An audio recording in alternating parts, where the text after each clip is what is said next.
Venecia es singular por muchas razones. Tuvo que crear su propia tierra y ni siquiera contaba, en un principio, con caminos ni agua potable. Tuvo que robarse a un santo para poder tener iglesia. Sostuvo una república independiente por casi 1000 años. Mantuvo un imperio comercial por siglos y uno de sus hijos fue el célebre explorador Marco Polo. Además, los venecianos inventaron el ducado, la moneda, no el título, e inventaron nada más ni nada menos que el carnaval moderno. Y aún está ahí. Esta es Venecia, la república de los 1000 años y las 119 islas.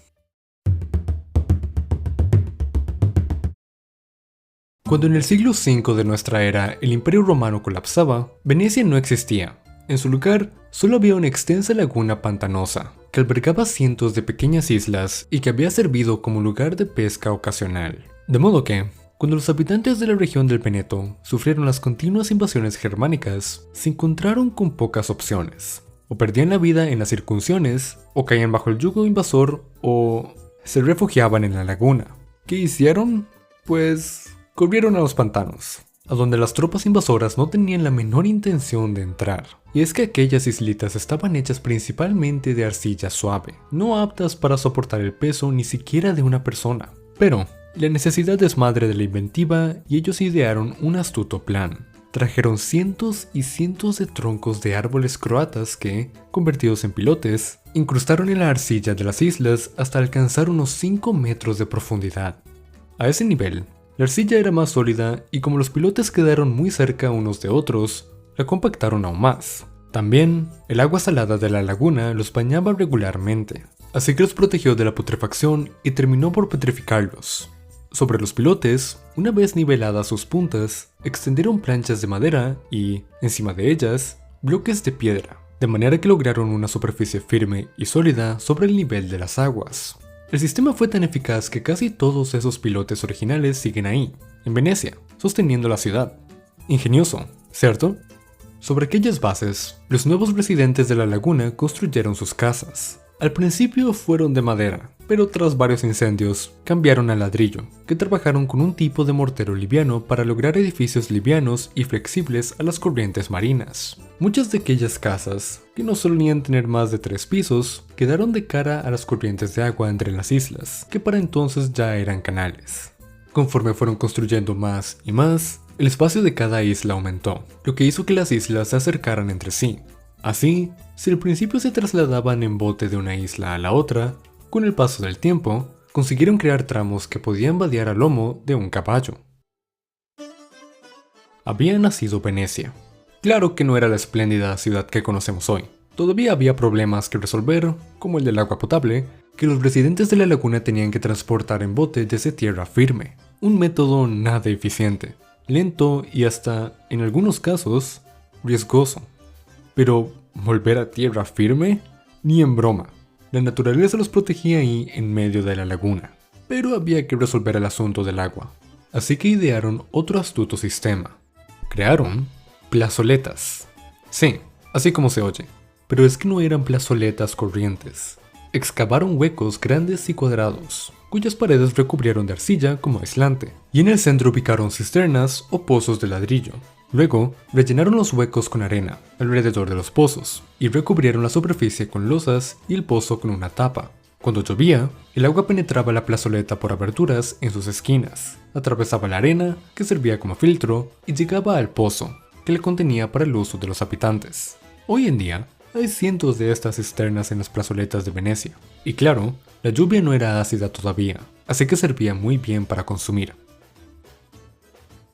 La ciudad crecía y se volvía productiva. Habiendo sido pescadores, fue natural para ellos comenzar a construir barcos que les ayudaran a llevar y traer sus mercancías por el Adriático y luego por el Mediterráneo. Del comercio y la actividad naviera, comenzaron a crearse grandes fortunas. El gobernador de la nueva ciudad era el doge, o duque, que era elegido por las principales familias mercantes de la ciudad y que, en aquellos primeros tiempos, dependía del Imperio Bizantino. Sin embargo, como Venecia nunca había sido una ciudad romana, no tenía un pasado prestigioso ni ligado a la iglesia de Roma y, por tanto, no tenía una iglesia importante. Algo tenían que hacer. Y lo hicieron. Cuenta la historia que, por ahí del año 828 o del 829, una expedición veneciana llegó a Alejandría. donde supuestamente descansaban los restos de San Marcos el Evangelista, y se los robaron. Así es. Luego, se los llevaron a Venecia y en torno a su tumba, erigieron su iglesia. Por fin, Venecia tenía una iglesia importante. La primera de estas iglesias de San Marcos se quemó un par de siglos después, pero luego fue sustituida por la maravillosa basílica medieval que todavía hoy se erige en la ciudad. Entretanto, el asunto político se complicó. Durante el siglo IX, luego de una serie de eventos en los que los bizantinos perdieron poder en Europa, Venecia pasó a manos de los franceses. Pero estos, al morir el rey, terminaron por acordar la independencia de la ciudad. Venecia, entonces, se convirtió en una república, que luego fue llamada la Serenísima República de Venecia, o simplemente la Serenísima. Claro que no era una república como las que conocemos hoy, sino más bien una república oligárquica mercantil, pues seguían siendo las familias más ricas y poderosas de la ciudad las que nombraban al duque, pero al menos este no era un título hereditario. En fin, la Serenísima creció en poder y lujo y fue creando un inmenso emporio comercial marítimo, no solo por sus mercaderes, sino también por su fuerza naval armada con la que conquistó varios territorios en el Mediterráneo. La existencia de esta nobleza veneciana, que fue tan privada y casi misteriosa en su férrea defensa del poder político de la ciudad, ha generado numerosas teorías conspirativas sobre una llamada nobleza negra que aún perdura en la actualidad. ¿Conoces esta teoría? ¿Qué sabes de ella? Cuéntanos en los comentarios. Curiosamente, llegado el siglo XII, Venecia todavía no tenía puentes. Todo el mundo se trasladaba en bote o a través de vados, de isla en isla, pero la situación tenía que cambiar, pues era necesario facilitar el acceso al Rialto, el corazón mercantil de la ciudad. Así nació el primer puente, o más bien, el primer paso de tablones flotantes. Fue en el siglo XIII cuando se construyó un verdadero puente de madera, elevado, pero, tristemente, experimentó una agitada historia de incendios y reconstrucciones durante unos 200 años. Finalmente, en el siglo XVI, cansados de las reconstrucciones, los venecianos decidieron construir un puente de piedra en su lugar, y así nació el puente del Rialto que conocemos hoy. Sí, es el mismo. Así de estupendo fue su diseño y construcción. Otros muchos puentes se construyeron en Venecia en los siglos posteriores, hasta llegar a los 436 puentes que la ciudad tiene hoy. La época gloriosa de Venecia sobrevino en los siglos XIII y XIV, cuando dominó el comercio marítimo y tuvo colonias incluso en el norte de Europa. Fue la época en que el carnaval se hizo oficial y en que apareció el ducado veneciano, la moneda de oro que luego sustituiría al florín florentino como moneda de referencia. Fue una gran época para la Serenísima. Durante estos siglos, sus mercaderes y exploradores recorrían las principales rutas de comercio de Europa y del mundo conocido, siendo el más famoso Marco Polo, que logró llegar hasta China. Y así hubiera seguido todo si Constantinopla no hubiera caído bajo el poder de los turcos en 1453, ya que con ello se les cortaron sus vías comerciales. Y tampoco les sirvió que América fuera descubierta en 1492, pues se abrió una dura competencia para sus productos. Claro que los venecianos no se dieron cuenta enseguida de que tales sucesos eran tan adversos para sus intereses, pero conforme pasó el tiempo, aunque Venecia seguía siendo una ciudad importante y espléndida, su poderío militar marítimo y su importancia comercial y financiera fue apagándose. Nuevas vías comerciales se abrieron con las exploraciones al Nuevo Mundo y a Asia, y nuevos imperios surgieron en esta época. Tal fue el declive de la Serenísima que perdieron territorios y sufrieron derrotas a lo largo del siglo XVI. En el siglo XVII, la plaga diezmó a la población y llegado el siglo XVIII, la Serenísima era apenas un fantasma de su antigua gloria.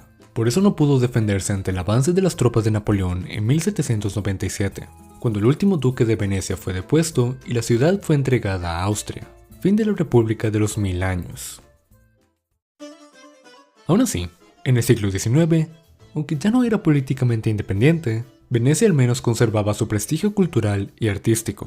Su aislamiento geográfico, que había durado más de 1300 años, terminó cuando, en 1846, se construyó la vía del ferrocarril que la conectó al continente.